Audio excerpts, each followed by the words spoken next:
ये सीधी तस्वीरें हम आपको दिखा रहे हैं बारामती के अस्पताल के भीतर की। वहां पर एक के बाद एक पवार परिवार के जो बाकी सदस्य है वो वहां पर इकट्ठा हो रहे हैं। अभिजीत करंडे इन रूट है, इस वक्त बारामती के रास्ते में है। अभिजीत, क्या देख रहे हैं?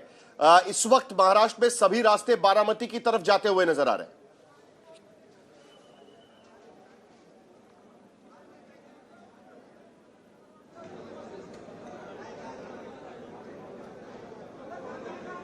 अभिजीत, आपको मेरी आवाज आ रही है?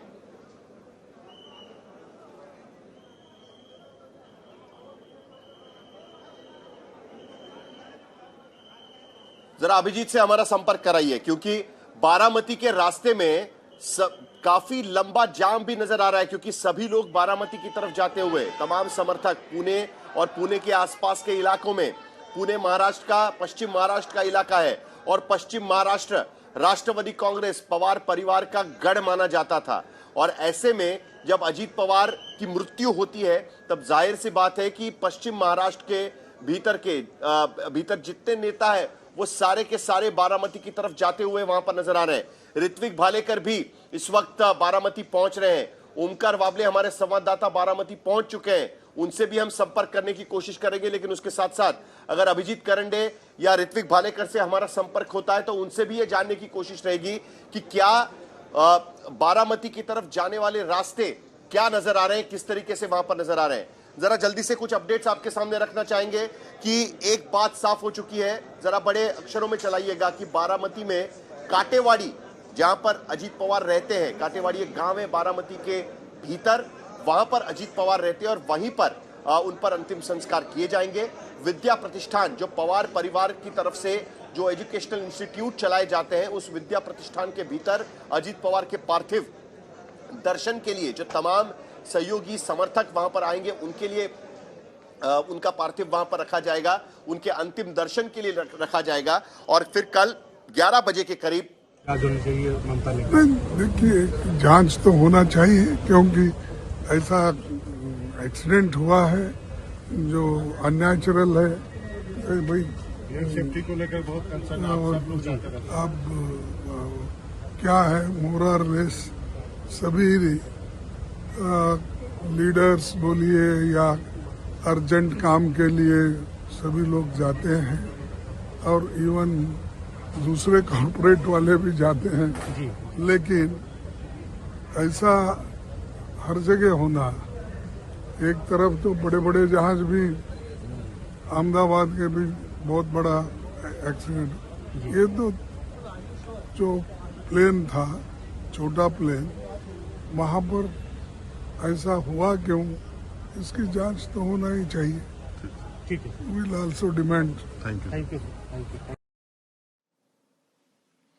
तो मल्लिकार्जुन खड़गे, कांग्रेस पार्टी के अध्यक्ष, मांग कर रहे हैं कि इस पूरे हादसे की जांच होना जरूरी है। अभिजीत करंडे इस वक्त हमारे साथ जुड़े हैं। अभिजीत, जरा बताइए, बारामती की तरफ, महाराष्ट्र के सारे रास्ते इस वक्त बारामती की तरफ जाते हुए, आप भी बारामती में इन रूट है, बारामती की तरफ जा रहे हैं, किस तरीके से आप देख रहे हैं, कैसे तमाम समर्थक बारामती की तरफ जाते हुए? रास्ते में जो भी गाड़ी दिख रही है वो बारामती की तरफ जाती हुई दिख रही है, क्योंकि सारे रास्ते जो है बारामती की तरफ जाने वाले, अगर वो पूना से जाने वाले हो, सातारा से जाने वाले हो, फलटन की तरफ से जाने वाले हो या फिर मराठवाड़ा की तरफ से आने वाले हो, सारे रास्ते जो है वो एक तरीके से बारामती की तरफ ही उनके समर्थक जो है वो दौड़ रहे हैं। बहुत विलाप में है, बहुत दुख में है। एक जगह पे हमने ट्रैफिक में हम जब रुके थे तो कई लोगों से बात भी हुई, तो वो बोले कि महाराष्ट्र का भारी नुकसान हुआ है। देखिए, शरद पवार और अजीत पवार में एक भारी फर्क था कि शरद पवार के बहुत सारे दोस्त थे राजनीति में और राजनीति के बाहर भी, लेकिन अजीत पवार के दोस्त जो थे राजनीति में थे लेकिन राजनीति के बाहर उनकी ज्यादा दोस्ती या फिर बैठना उठना नहीं था। लेकिन ये उनका सबसे बड़ा पॉलिटिकल लॉस लोगों को नजर आ रहा है कि भाई ये हमारे लिए काम करने वाले नेता थे, जो हमारे बीच थे, जो हमारे लिए लड़ रहे थे, वो अब नहीं रहे। और सेक्युलर वोट जो है और बाकी सारी चीजें जो पश्चिम महाराष्ट्र की जो कोऑपरेटिव सेक्टर है, शुगर मिल है, जिला बैंक है या बाकी सारी आस्थापनाएं हैं, तो आप भी जानते हैं कि इनमें अजीत पवार का बहुत बड़ा रसूख था।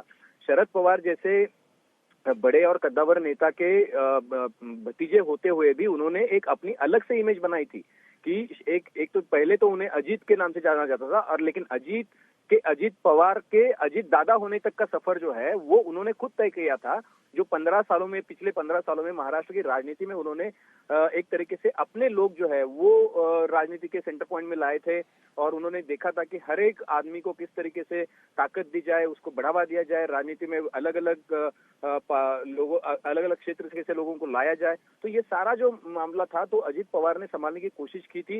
ये पर्सनल लॉस पवार फैमिली के लिए बहुत बड़ा है, लेकिन उससे भी ज्यादा लॉस जो है वो स्टेट का है, वो लोगों का है, क्योंकि एक तरीके से सेक्युलर जो मतदाता है या फिर वो जो जनता है जो अजित पवार के पीछे खड़ी थी, तो उनके लिए तो अजित पवार ही, भले ही वो सत्ता के साथ हो, भले ही वो बीजेपी के साथ हो, लेकिन वो उनकी बात रख रहे थे, उनमें उनको दिख रहा था, सुरक्षा दिख रही थी।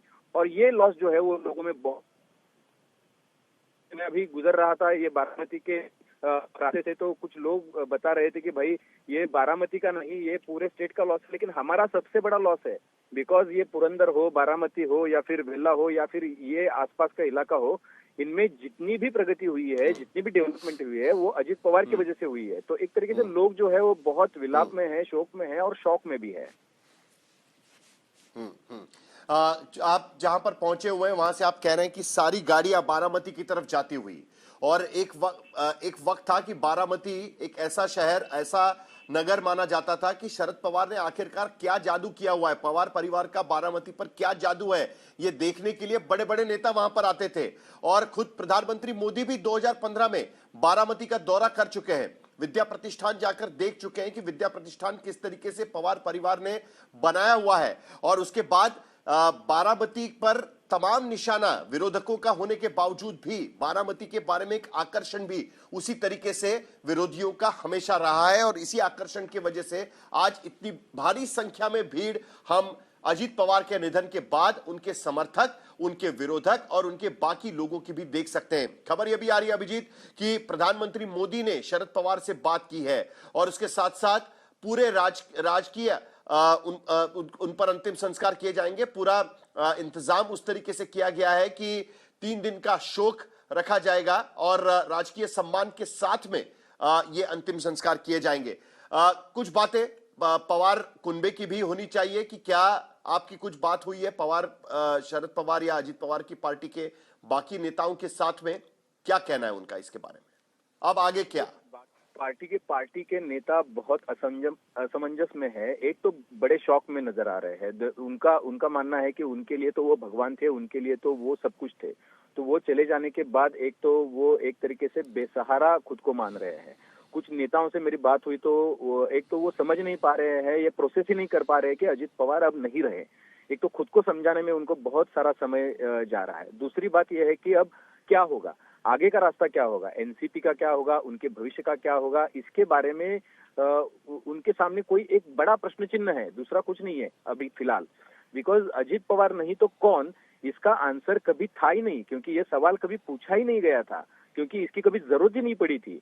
तो अगले 15-20 सालों में अजित पवार तो यहाँ पे रहने वाले हैं। अब शरद पवार जो है तो एज की वजह से वो सक्रिय राजनीति से दूर है, और ये भी एनसीपी के नेताओं ने मान लिया था कि भाई अब शरद पवार जी को थोड़ा आराम कर लेना चाहिए, अब अजित पवार जो है वो टेक ओवर करे, और उसी हिसाब से सारी चीजें जो है वो बन रही थी। आपको भी पता है कि मर्जर जो है दोनों पार्टियों का वो जैसे सामने नजर आता दिख रहा था। जेडपी इलेक्शन के बाद कभी भी वो हो सकता था, लेकिन अब ऐसी स्थिति है कि अब पवार जबकि बहुत थके हुए हैं, अपनी एज और उम्र की वजह से सक्रिय राजनीति नहीं कर पा रहे हैं, और बहुत सारे लिमिटेशंस पवार कुनबे के बाकी जो राजनीति में लोग हैं उनके हैं।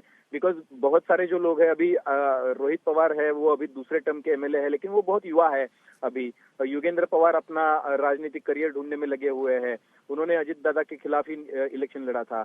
हाँ, सुप्रिया सुले है, वो सीनियर है, 15 साल एमपी रह चुकी है, लेकिन अजित दादा का जितना टच था ग्राउंड से, महाराष्ट्र के राजनीति से, महाराष्ट्र के नेताओं से, एनसीपी के नेताओं से, जिला तहसील के नेताओं से, घर घर का आदमी अजित पवार साहब को पता था कि भाई ये इस घर का आदमी है, इसकी ये नाराजगी है, इसको यहाँ से यहाँ पे लाना है, इसको क्या आश्वासन देना है, इसको कैसे साथ में लेना है।